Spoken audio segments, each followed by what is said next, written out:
Good morning, a very good morning to everyone. Here, this is Hardik and Vyas. A warm welcome to on my YouTube channels. So, students, ये है part two of the area of the polygons. Part one में हमने discuss किया था area of the rectangles, area of the square, area of the triangle. Triangle में हमने equilateral triangle का area भी जाना था and the area of the parallelogram. Now यहाँ पे हम तीन चीजें सीखेंगे. The area of the trapeziums, area of the quadrilateral and the area of the rhombus. देखो, ये तीनों के इक्वेशंस जनरली स्टूडेंट्स को एग्जाम्स के टाइम पे याद रखना बहुत ही डिफिकल्ट हो जाता है. तो देखो, आज इस वीडियोस में मैं आपको इतने अच्छे से एक्सप्लेन करूंगा ताकि आप हर एक क्वाड्रिलेटरल हो या ट्रेपेजियम्स हो या रोम्बस हो, उनका आप एरिया बहुत ही आसानी से फाइंड कर सकते हो.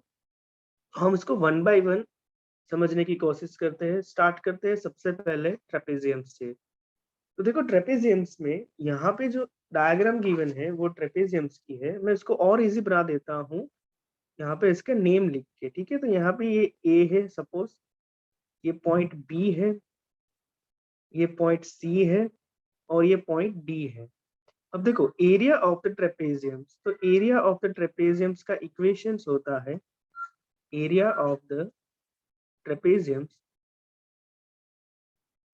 इक्वल टू, एक चीज याद रखनी है, चाहे वो ट्रेपेजियम्स हो, चाहे वो क्वाड्रिलेटरल हो या तो फिर रोम्बस हो, सब में वन हाफ कॉमन आएगा. ठीक है, तो जैसे ही इक्वेशंस पूछा जाए डायरेक्टली पहले तो वन हाफ लिख दो. अब देखो, इसका इक्वेशन होगा one half into the height into the sum of the parallel sides, sum of the parallel sides. यानी कि यहाँ पे हम देख सकते हैं कि जो ट्रेपेजियम्स है जिसमें ए बी जो है वो एग्जैक्टली पैरेलल है सी डी से, यानी कि इसके बारे में बात हो रही है. यानी कि इक्वेशंस में ए बी और सी डी का हमें सम करना होगा. देखो, इसके रिगार्डिंग प्रॉब्लम भी मैंने यहाँ पे नीचे पुट किया है. तो देखो, the parallel sides of the trapeziums are 30 and 20 centimetre. यानी कि सपोज कि सी डी की लेंथ 30 है और ए बी की लेंथ 20 है. ठीक है, तो ये इक्वेशंस में पुट कर रहे हैं वन हाफ इंटू, अभी हमारे पास हाइट नहीं है, sum of the parallel sides यानी कि 30 और 20 का हमें यहाँ पे सिंपल सा सम करना है. क्वेश्चन को आगे रीड कर रहे हैं. The distance between them is the 15 centimetre. मतलब कि ये जो दोनों पैरेलल साइड्स है ना, उन दोनों के बीच का डिस्टेंस जो है वो 15 सेंटीमीटर है. यानी कि ये किसके बारे में बात हो रही है? ये बात हो रही है हाइट के बारे में. तो यानी कि यहाँ पे हम हाइट की जगह पे 15 पुट कर सकते हैं. तो ये हो जाएगा one half into 15 into 30 plus 20 होता है 50. ये 2 से कट हो जाएगा, 2 into 25 that is equal to 50. Simple सा 25 मल्टीप्लीकेशन ऑफ द 15, यानी कि आंसर हो जाएगा 375. यहाँ पे सेंटीमीटर में है तो आंसर हो जाएगा centimetre square. So area of the trapeziums का इक्वेशन सिंपल सा याद रखना था. इस यहाँ पे one half into height into the sum of the parallel sides. ठीक है, नाउ हम क्वाड्रिलेटरल ऐसे ही समझेंगे. देखो, ये रहा क्वाड्रिलेटरल एंड देन उसी के रिगार्डिंग एक सम करेंगे. अब देखो, एरिया ऑफ द क्वाड्रिलेटरल को समझने से पहले पहले सिंपल सा यहाँ पे भी मैं डायग्राम को एक नंबर से रिप्रेजेंट कर देता हूँ. ये हो जाएगा variables A B C D और ये पॉइंट्स दे देते हैं ई और एफ. अब देखो, area of the quadrilateral, area of the quadrilateral जिसका इक्वेशन जैसे कि स्टार्टिंग में मैंने कहा था वन हाफ तो आएगा ही आएगा. वन हाफ इंटू, यहाँ पे इक्वेशंस में होगा diagonals, one half into the diagonals into, यहाँ पे भी हमें सम करना है, sum of the perpendicular distances, perpendicular distances of the other vertices, of the other vertices to the diagonals. देखो स्टेटमेंट सिर्फ बड़ा है, समझने में बहुत इजी है। सबसे पहले ना ये एक प्रॉब्लम्स के साथ ही सॉल्व कर रहे हैं ताकि बहुत इजी हो जाए। A plot of the land is in the form of the quadrilateral. देखो यहाँ पे कोई एक प्लॉट है जो क्वाड्रिलेटरल के फॉर्म पे गिवन है, where one of its diagonals is 230 metre long. यानी कि यहाँ पे अगर ई एफ जो पॉइंट है वो डायगोनल है तो उसकी लेंथ गिवन है 230। तो देखो यहाँ पे इक्वेशन में मैं वैल्यू पुट कर रहा हूँ 1/2 इंटू 230। नाउ यहाँ पे सम करना होगा।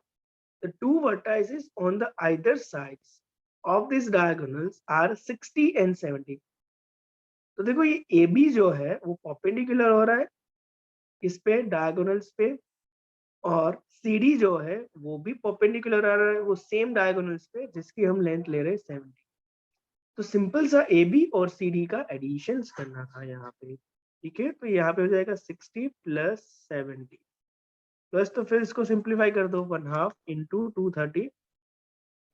230 कट हो जाएगा 2 से, यानी कि ये हो जाएगा 115, और 115 मल्टीप्लिकेशन में हो जाएगा 60 प्लस 70 से जो होता है 130। तो आंसर यहाँ से मिल जाएगा 14,950। यहाँ पे यूनिट हम चेक कर रहे हैं कि दोनों मीटर में है तो ये हो जाएगा मीटर का स्क्वायर। तो एरिया ऑफ द क्वाड्रिलेटरल का इक्वेशन सिर्फ याद रखना था 1/2 into the diagonals into the sum करना है जो डिफरेंट डिफरेंट वर्टाइसेस से आ रहा है और परपेंडिकुलर बना रहा है डायगोनल्स से। ठीक है, जैसे हमने ट्रेपेजियम्स किया, क्वाड्रिलेटरल किया, वैसे ही हम रोम्बस को समझते हैं और उसका एक प्रॉब्लम सॉल्व कर लेते हैं ताकि ये कॉन्सेप्ट काफी इजीली हो जाए। यहाँ पे भी सबसे पहले मैं नेम दे दूंगा। ठीक है, कि सपोज ये पॉइंट ए है, ये पॉइंट बी है, ये पॉइंट सी है और ये पॉइंट डी है। अब देखो एरिया ऑफ द रोम्बस का इक्वेशन सबसे इजी है। ठीक है, तो area of the rhombus equations यहाँ पे भी जैसे स्टार्टिंग में कहा था 1/2 तो आएगा ही आएगा into product of the diagonals. Simple, क्या करना था, product of the diagonals. Questions को समझते हैं। The diagonals of the rhombus are 30 and 20 centimetre. यानी कि सपोज CD की लेंथ में यहाँ पे 30 ले रहा हूँ और AB की लेंथ में यहाँ पे 20 ले रहा हूँ। तो इक्वेशन क्या था, एरिया ऑफ द रोम्बस का था 1/2 और ये डायगोनल जो है ना उसको सिंपली जस्ट मल्टीप्लिकेशन कर देना है ऐसे। तो ये 2 से कट हो जाएगा, 2 10 जा और 30 इंटू 10 यानी कि 300। यहाँ पे सेंटीमीटर में है तो ये हो जाएगा सेंटीमीटर स्क्वायर। क्लियर। तो आइए उसके कुछ अच्छे खासे क्वेश्चंस को सॉल्व करते हैं। देखो the area of the rhombus is 120 centimetre. तो देखो अभी जस्ट हमने इक्वेशंस को लिखा था यहाँ पे कि भाई एरिया ऑफ द रोम्बस का इक्वेशन क्या होता है, एरिया फाइंड करने का 1/2 into the product of diagonals, यही तो होता है। ठीक है, तो एरिया यहाँ पे गिवन है तो एरिया की जगह मैं 120 पुट करूंगा, 1/2 into the one diagonals is 20। चलो एक का 20 है तो दूसरा हमें फाइंड करना है। दूसरे को मैं सपोज ए बी एजम्पशन कर लेता हूँ कि भाई दूसरा जो है ना, अभी जस्ट हमने ऊपर डायग्राम देख रहे सपोज। ठीक है, तो सी डी गिवन है और ए बी हमने एजम्पशन किया, तो ए बी फाइंड करना है। तो देखो ये 2 जो है वो सामने की साइड क्रॉस मल्टीप्लिकेशन में चला जाएगा, तो ये हो जाएगा 120 इंटू 2। उसके डिनोमिनेटर में क्या आएगा, ये 20। ठीक है, इक्वल टू जो हमें सेकंड डायगोनल फाइंड करना है वो, तो ये 20 से कट होगा, 26 जा 120, 6 2 जा 12। यहाँ पे यूनिट सेंटीमीटर में है, अदर डायगोनल हो जाएगा 20 centimetre. Clear. The diagonals of the rhombus are 12 and 16 centimetre. Find the area. देखो एरिया फाइंड करने के लिए कहा गया है। ठीक है, तो देखो इसको ना एक डायग्राम बना लेता हूँ ताकि इसको ना और अच्छे से समझने की कोशिश कर सके। वैसे तो ये डायरेक्ट हो जाएगा लेकिन हम यहाँ पे इसको डायगोनल्स के थ्रू समझ रहे हैं। ठीक है, यहाँ पे हम नेम दे देते हैं कि सपोज ये पॉइंट ए है, point B, point C, point D और ये पॉइंट ओ है, ठीक है। अब एरिया वैसे क्या होता है, देखो एरिया ऑफ द रोम्बस का इक्वेशन तो अभी बहुत बार हमने लिख लिया, 1/2 इंटू प्रोडक्ट ऑफ डायगोनल्स। तो यहाँ पे एक डायगोनल की लेंथ 12 है, एक की लेंथ 16 है, तो ये आराम से 2 से कट हो जाएगा। 2 सिक्सा एंड 16 सिक्सा होता है 96, तो आंसर हो जाएगा 96 और यूनिट यहाँ पे सेंटीमीटर में है तो सेंटीमीटर स्क्वायर। फिर यहाँ पे पूछा गया है also find the length of the sides. एक चीज याद रखनी है कि रोम्बस में क्या होता है कि जो साइड्स होती है ना वो स्क्वायर की तरह होती है, मतलब कि all the sides are equal, चाहे वो एडी हो, चाहे वो एसी हो, चाहे वो बीसी हो कि डीबी हो, सब इक्वल होगा। और एक और चीज याद रखनी है कि यहाँ पे ये परपेंडिकुलर बनाएगा और ये एग्जैक्टली हाफ होता है, यानी कि सपोज हम यहाँ पे फर्स्ट डायगोनल जो ए बी जो है वो 12 था, ठीक है, और सी डी जो है वो गिवन है 16।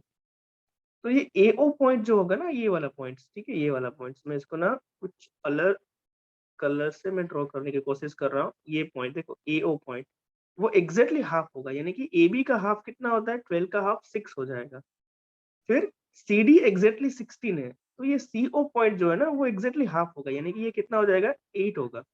अब देखो यहाँ पे ना 90 डिग्री हो रहा है, तो ये तो पाइथागोरस के थ्योरम हो जाएगा कि भाई पाइथागोरस थ्योरम क्या कहता है कि भाई ट्राइंगल यहाँ पे ए ओ सी में एग्जैक्टली जहां पे 90 डिग्री होता है ना उसके एग्जैक्ट सामने की साइड, यानी कि यहाँ पे किसके बारे में बात हो रही है, ये साइड्स के बारे में बात हो रही है, क्योंकि 90 डिग्री यहाँ पे ओ के पास है। देखो एंगल ओ जो है ना वो 90 डिग्री है, तो उसके एग्जैक्ट सामने वाली साइड यानी कि AC.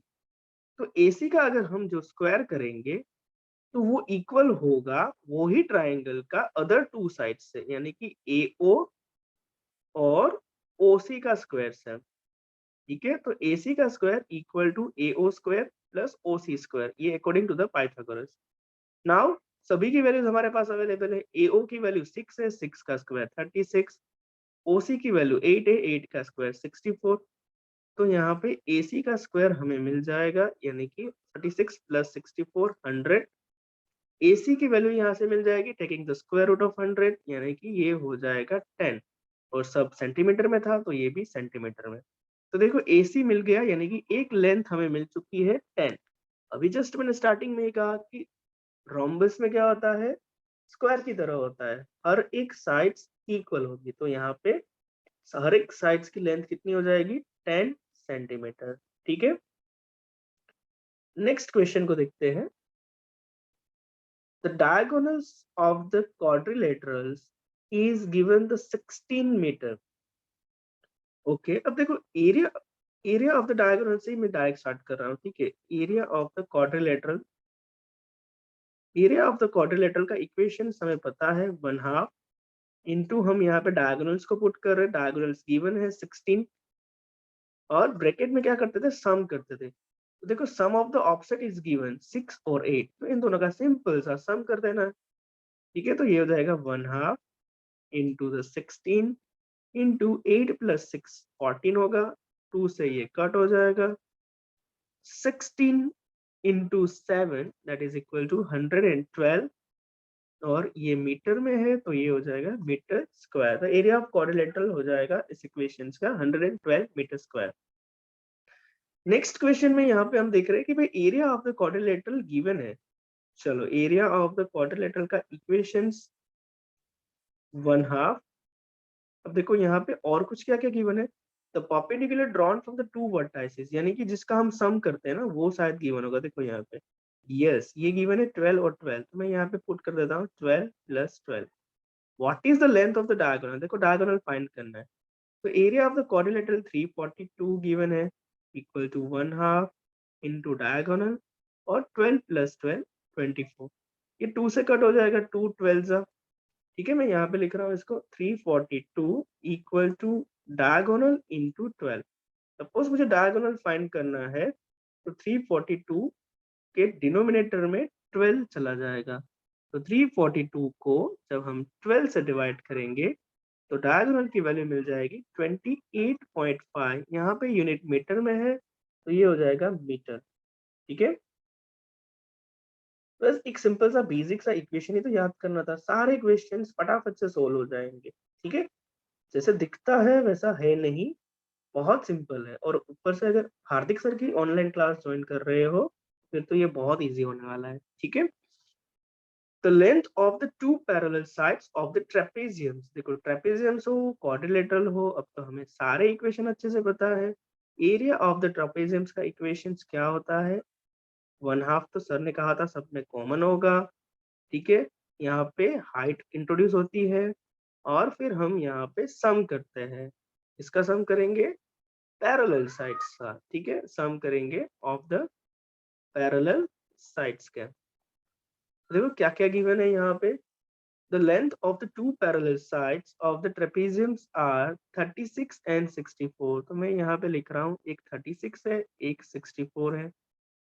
The distance between them, distance यानी कि हाइट के बारे में बात हो रही है, तो ये 20 है into the 1/2, ये 2 से कट हो जाएगा 10, और 10 into 36 प्लस 64 कितना होगा, 100 हो जाएगा, तो ये हो जाएगा 1000। और दोनों सेंटीमीटर में था तो ये हो जाएगा सेंटीमीटर स्क्वायर। क्लियर? ठीक है, चलो next one. If the measurement of the sides, देखो अभी काफी इंटरेस्टिंग क्वेश्चंस आने वाले हैं। जनरली अगर आप एग्जाम्स में देखोगे, इवन जो भी कॉम्पिटिटिव एग्जामिनेशंस होती है, ठीक है, चाहे वो ऑक्सफोर्ड की हो या तो फिर एनटीएसी होती है, नेशनल टैलेंट स्कॉलरशिप एग्जामिनेशन, जिसमें जनरली इस टाइप के क्वेश्चंस के आने के चांसेस ज्यादा होते हैं, क्योंकि ये आपका ना प्रैक्टिकल नॉलेज आपके पास कितना है वो भी चेक करता है। ठीक है, आपको सिर्फ इक्वेशन आ गया, आपको इक्वेशन में डेटा पुट करना भी आ गया, तो वहां से इनफ नहीं होता है। तो देखो यहाँ पे ना मैं भी आपको प्रैक्टिकल वे से समझाऊंगा। If the measurements of the sides of the square, देखो जैसे ही स्क्वायर के बारे में बात हो रही है, हम एरिया ऑफ द स्क्वायर के रिगार्डिंग बात कर रहे हैं। तो एरिया ऑफ द स्क्वायर का इक्वेशन होता क्या है, एरिया ऑफ द स्क्वायर का इक्वेशन होता है साइड का स्क्वायर। सिंपल सा ये तो सीखा था हमने। ठीक है, ये पार्ट 1 में हमने किया था। अगर अभी भी डाउट है, पार्ट 1 का वीडियोस ये डिस्क्रिप्शन के लिंक पे मैंने सेंड किया है। ठीक है, एक बार आप वहां से देख सकते हो। तो एरिया ऑफ द स्क्वायर होता है साइड का स्क्वायर। अच्छा, सपोज यहाँ पे फर्स्ट लाइन हो रही है कि if the measurement of the sides of the square are double. अच्छा, मतलब कि साइड अगर डबल हो रही है तो what happens to the area. तो देखो साइड डबल होने से एरिया पे उसके क्या रिएक्शन आएंगे। तो मैं एजम्पशन कर रहा हूँ कि सपोज कि हम साइड को ना 2 मीटर एजम्पशन कर रहे हैं। ठीक है, आप कुछ भी एजम्पशन कर सकते हो, कोई भी नंबर ले सकते हो। तो देखो एरिया ऑफ द स्क्वायर, अब देखो यहाँ पे मैंने क्या किया, साइड की जगह 2 पुट किया, तो 2 का स्क्वायर कितना होगा, 4 मीटर स्क्वायर। अब देखो बेसिकली क्या हो रहा है, क्वेश्चन में कहा गया है कि भाई साइड डबल हो गई। अच्छा ओके, तो हमने जो 2 एजम्पशन किया था ना उससे डबल कर रहे हैं, 2 2 जा 4 मीटर। अब चेक करते हैं new area, new area of the square. यहाँ पे साइड हो जाएगी 4, 4 का स्क्वायर हो जाएगा 16 metre square. So here we can see that कि जो एरिया जो है ना वो 4 4 जा यानी कि 4 टाइम्स हो जाता है। ठीक है, so that means if the measurement of the sides of the square are double, then उसका एरिया जो होगा वो हो जाएगा 4 टाइम्स। ठीक है, अब कोई भी न्यूमेरिकल वैल्यू लेके इसको कर सकते हैं, और एक बार ये आपको 4 टाइम्स ही मिलेगा। ठीक है, मुझे यहाँ पे यूट्यूब के चैट बॉक्स में कोई दूसरी न्यूमेरिकल वैल्यू लेके उसका आंसर बताना। ठीक है, चैट बॉक्स में मैं देखूंगा सबका आंसर। ओके, नेक्स्ट क्वेश्चन करते हैं, वो भी हम इसे प्रैक्टिकली सॉल्व करेंगे। If the sides of the rectangles are double, okay देखो रेक्टेंगल्स आ रहा है, तो रेक्टेंगल्स का एरिया हमें पता है। एरिया ऑफ द रेक्टेंगल का इक्वेशन क्या होता है, area of the rectangles length into simple सा ब्रेथ होता है। ठीक है, तो अगर यहाँ पे भी मैं साइड को एजम्पशन कर रहा हूँ कि भाई सपोज की लेंथ जो है ना 2 मीटर है और ब्रेथ जो है वो हम 3 मीटर ले रहे हैं। ठीक है, तो देखो एरिया ऑफ द रेक्टेंगल क्या हो जाएगा, 3 2 जा 6, 6 मीटर स्क्वायर होगा। अब क्वेश्चन को रेट कर रहे हैं कि भाई if the sides of the rectangle are double. अच्छा, मतलब कि न्यू जो होगी ना वो लेंथ 2 से डबल यानी कि 2 2 जा 4 मीटर हो जाएगी और ब्रेथ जो है वो 3 2 जा 6 मीटर हो जाएगी, डबल हो जाएगी। तो new area of the rectangle क्या होगा देखो 4 इंटू 6 यानी कि ये हो जाएगा 24 मीटर स्क्वायर। तो देखो यहाँ पे भी हम देख सकते हैं कि जो एरिया जो है वो पहले 6 था, अब 24 मिल रहा है, यानी कि 6 4 जा 24 यानी कि अगर साइड जो है वो रेक्टेंगल की डबल की जाए तो उसका एरिया जो होगा वो 4 टाइम्स हो जाएगा। कितना हो जाएगा? 4 टाइम्स हो जाएगा। ठीक है, नेक्स्ट क्वेश्चन करते हैं। If the base and altitudes of the parallelogram are double, what happens to the area? देखो पैरेललोग्राम का एरिया क्या होता है? पैरेललोग्राम का एरिया होता है सिंपल सा बेस इनटू हाइट। ठीक है, तो देखो ये इसको क्वेश्चन को भी प्रैक्टिकली समझने की कोशिश करते हैं कि भाई सपोज कि बेस जो है वो 2 मीटर है और हाइट जो है वो 5 मीटर है, तो पैरेललोग्राम का एरिया क्या हो जाएगा? 2 इंटू 5 यानी कि 10 मीटर स्क्वायर पैरेललोग्राम का एरिया होगा। Now suppose base and altitude double हो रहा है, देखो न्यू क्या हो रहा है, देखो डबल हो रहा है, तो डबल यानी कितना होगा? बेस अब हो जाएगा 2 2 जा 4 मीटर और हाइट हो जाएगी 5 2 जा 10 मीटर। तो न्यू पैरेललोग्राम का एरिया हो जाएगा 4 10 जा, that is equal to 40 meter square. So here we can see that कि पहले 10 मीटर स्क्वायर आ रहा था, अभी 40 मीटर स्क्वायर हो रहा है, मतलब कि ये कितना टाइम्स होगा? ये भी 4 टाइम्स हो जाएगा। ठीक है, ये भी कितना टाइम्स होगा? 4 टाइम्स हो जाएगा। नेक्स्ट क्वेश्चन को करते हैं। If the base and altitudes of the triangles are double then what happens to its area? देखो यहाँ पे ट्राइंगल के बारे में बात हो रही है, तो ट्राइंगल का एरिया का इक्वेशंस क्या होता है? ट्राइंगल का एरिया इक्वेशंस होगा 1/2 बेस इनटू हाइट। ठीक है, ये सारे इक्वेशंस हमने पार्ट 1 में अच्छे से देखे थे, अभी भी अगर डाउट है पार्ट 1 अच्छे से एक बार देखना। अब देखो ये भी प्रैक्टिकली समझने की कोशिश कर रहे हैं कि सपोज इनका बेस जो है ना वो 3 मीटर है और हाइट जो है वो सपोज 5 मीटर हमने एजम्पशन किया। ठीक है, तो ट्राइंगल का एरिया जो होगा वो क्या हो जाएगा? 1/2 3 इंटू 5। अच्छा देखो यहाँ पे 1/2 है ना, तो मैं इसको ना इवन नंबर पे एजम्पशन कर रहा हूँ ताकि वो इजी हो जाए। ठीक है, वैसे तो ऑड में भी हो जाएगा, हमने यहाँ पे हाइट ले ली 6।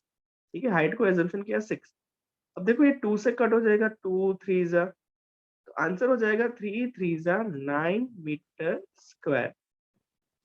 सपोज कि ये डबल हो रहा है, देखो डबल होगा तो क्या हो जाएगा कि 3 मीटर थी ना वो पहले 6 मीटर में कन्वर्ट हो गया क्योंकि डबल हो रहा है, 3 2 जा 6 और ये 12 मीटर में। ठीक है, हाइट को भी डबल किया तो नया ट्राइंगल का एरिया हो जाएगा 1/2 इंटू 6 इंटू 12। तो ये 2 से कट हो जाएगा, 2 3 जा 6, 12 3 जा 36 meter square. So here we can see that कि जो एरिया जो है वो भी एग्जैक्टली 4 टाइम्स हो रहा है। ठीक है, तो चाहे वो रेक्टेंगल हो, स्क्वायर हो, पैरेललोग्राम हो कि ट्राइंगल हो, सभी का हमने बाय यूजिंग एग्जांपल के सीखा कि अगर उसका साइड्स और इसकी बेस अल्टीट्यूड्स डबल होते हो तो उसका एरिया जो होगा वो 4 टाइम्स हो जाएगा। ठीक है, कितना टाइम्स हो जाएगा? 4 टाइम्स हो जाएगा। ठीक है, लास्ट क्वेश्चन आज का करते हैं। मुझे कमेंट बॉक्स में बताना कि आज का वीडियो सेशन कैसा रहा, आपको समझ में आया क्या? ठीक है, मैं आपका वीडियो चैट बॉक्स में आप सबके मैं कमेंट पढ़ूंगा। ठीक है, a room is a 6 meter long and a 4 meter wide, needs 1,000 tiles for its floor. How many tiles will be needed for a whole of the 12 meter? ठीक है, तो देखो ये क्वेश्चन है यहाँ पे। सपोज कि ये जो फ्लोर जो है, ठीक है, फ्लोर अभी देखो फ्लोर यहाँ पे लेंथ एंड ब्रेथ गिवन है, यानी कि यहाँ पे रेक्टेंगल का एरिया लगेगा। तो रेक्टेंगल का एरिया का इक्वेशन क्या होता है? Length into breadth, 6 meter long 4 meter wide, 6 4 जा 24 मीटर स्क्वायर। देखो 24 मीटर स्क्वायर का जो फ्लोर है उसमें हमें 1000 टाइल्स की रिक्वायरमेंट हो रही है। Okay, so how many tiles will be needed? अच्छा, कितने टाइल्स की रिक्वायरमेंट होगी? 4। वो भी सेम ही है फ्लोर, तो उसमें भी रेक्टेंगल का एरिया लगेगा। तो रेक्टेंगल का एरिया का इक्वेशन है L इंटू बी, जिसमें लेंथ देखो 12 होगी। अच्छा देखो यहाँ से मैं देख रहा हूँ कि पहले 6 था, अब 12 हो चुका है, मतलब कि डबल हो रहा है। क्या ब्रेथ भी डबल हो रही है? यस, देखो ये 8 हो गया। तो ये तो अभी हमें पता है कि एरिया हो जाएगा 4 times 12 at the 96 meter square. यानी कि ये हमने जस्ट अब यहाँ पे सीखा है कि अगर साइड डबल होती है तो एरिया 4 टाइम्स होगा। एरिया 4 टाइम्स होगा तो टाइल्स भी 4 टाइम्स रिक्वायरमेंट होगी। तो पहले 1000 की रिक्वायरमेंट थी, अब हो जाएगी 1000 फोर जा, यानी कि 4000 टाइल्स की रिक्वायरमेंट होगी। ठीक है, clear? I hope you enjoyed this video. Thank you so much for watching this video.